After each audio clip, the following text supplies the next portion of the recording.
طوابير لا تنتهي لهؤلاء الأشخاص الذين توافدوا على مراكز التحليل في العاصمة باريس. أمام هذا المركز الذي يستقبل المرضى من دون الحاجة إلى وصفة أو موعد مسبق، ينتظر الأشخاص هنا إلى غاية ال5 ساعات. Faire des tests pour le Covid, c'est ce qui est recommandé par le gouvernement, par tout le monde.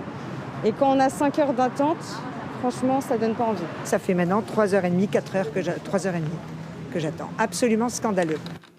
من أجل الحصول على موعد، المهمة لا تبدو أقل صعوبة، فنظرا للتهافت على إجراء تحاليل الإصابة بالكوفيد-19 تمنح المواعيد بعد مدة تتراوح بين الأسبوعين أو ال3، والسبب في ذلك يعود إلى قرار الحكومة بتكثيف التحاليل، حيث يتم إجراء أكثر من 890 ألف تحليل كل أسبوع، رقم تتطلع السلطات الفرنسية إلى رفع سقفه أكثر فأكثر.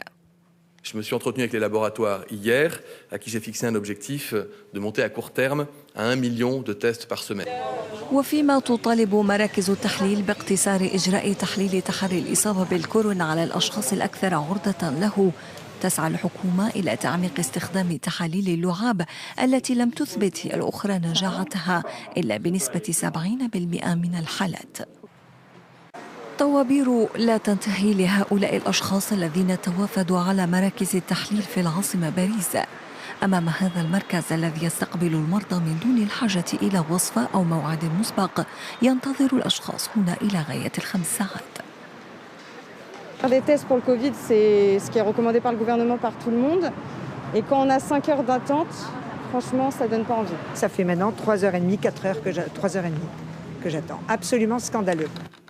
من أجل الحصول على موعد، المهمة لا تبدو أقل صعوبة، فنظرا للتهافت على إجراء تحاليل الإصابة بالكوفيد-19 تمنح المواعيد بعد مدة تتراوح بين الأسبوعين أو ال3، والسبب في ذلك يعود إلى قرار الحكومة بتكثيف التحاليل، حيث يتم إجراء أكثر من 890 ألف تحليل كل أسبوع، رقم تتطلع السلطات الفرنسية إلى رفع سقفه أكثر فأكثر.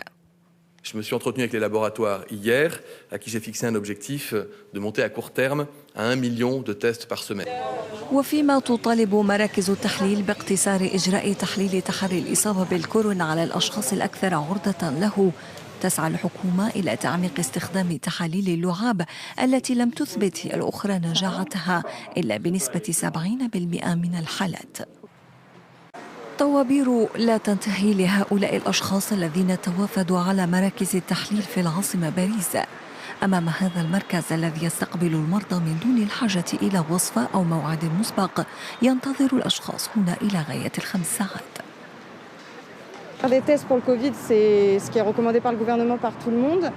Et quand on a 5 heures d'attente, franchement, ça donne pas envie. Ça fait maintenant 3h30, 4h 3h30 que j'attends. Absolument scandaleux.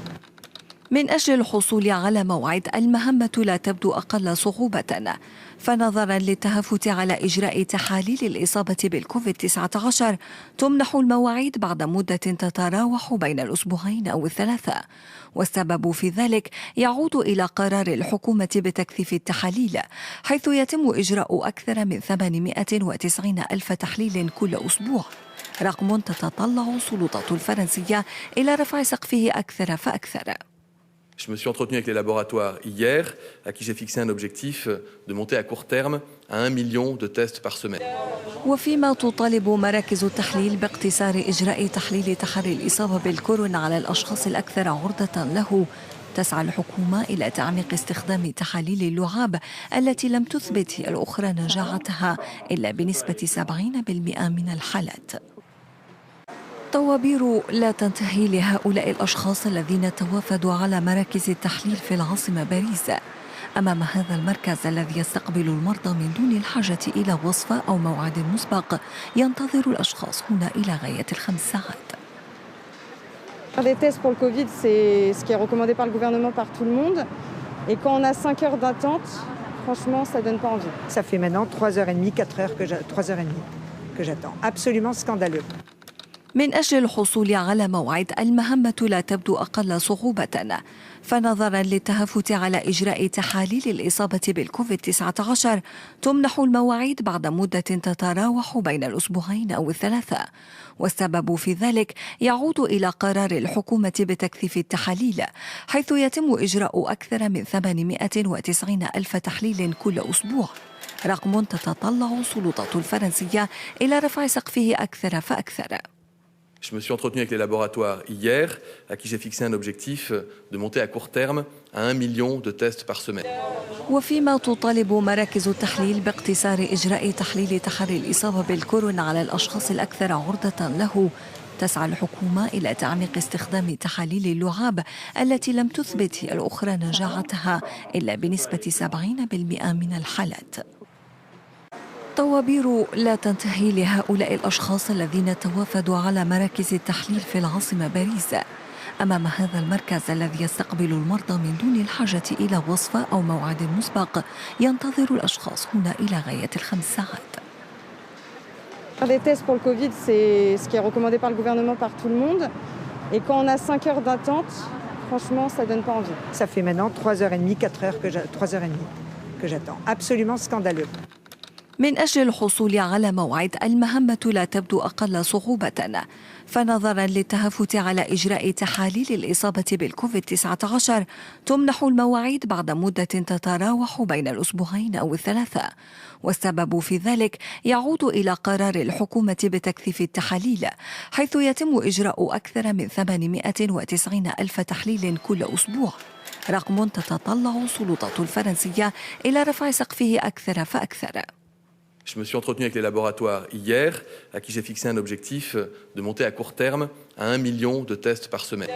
وفيما تطالب مراكز التحليل باقتصار إجراء تحليل تحري الإصابة بالكورونا على الأشخاص الأكثر عرضة له، تسعى الحكومة إلى تعميق استخدام تحاليل اللعاب التي لم تثبت الأخرى نجاعتها إلا بنسبة 70% من الحالات. طوابير لا تنتهي لهؤلاء الأشخاص الذين توافدوا على مراكز التحليل في العاصمة باريس. أمام هذا المركز الذي يستقبل المرضى من دون الحاجة إلى وصفة أو موعد مسبق، ينتظر الأشخاص هنا إلى غاية ال5 ساعات. Les tests pour le Covid, c'est ce qui est recommandé par le gouvernement, par tout le monde. Et quand on a 5 heures d'attente, franchement, ça donne pas envie. Ça fait maintenant 3h30, 3h30 que j'attends. Absolument scandaleux. من أجل الحصول على موعد المهمة لا تبدو أقل صعوبة، فنظرا للتهافت على إجراء تحاليل الإصابة بالكوفيد-19 تمنح المواعيد بعد مدة تتراوح بين الأسبوعين أو الثلاثة، والسبب في ذلك يعود إلى قرار الحكومة بتكثيف التحاليل، حيث يتم إجراء أكثر من 890 ألف تحليل كل أسبوع، رقم تتطلع السلطات الفرنسية إلى رفع سقفه أكثر فأكثر. Je me suis entretenu avec les laboratoires hier, à qui j'ai fixé un objectif de monter à court terme à 1 million de tests par semaine. وفيما تطالب مراكز التحليل باقتصار إجراء تحليل تحري الإصابة بالكورونا على الأشخاص الأكثر عرضة له، تسعى الحكومة إلى تعميق استخدام تحاليل اللعاب التي لم تثبت الأخرى نجاعتها إلا بنسبة 70% من الحالات.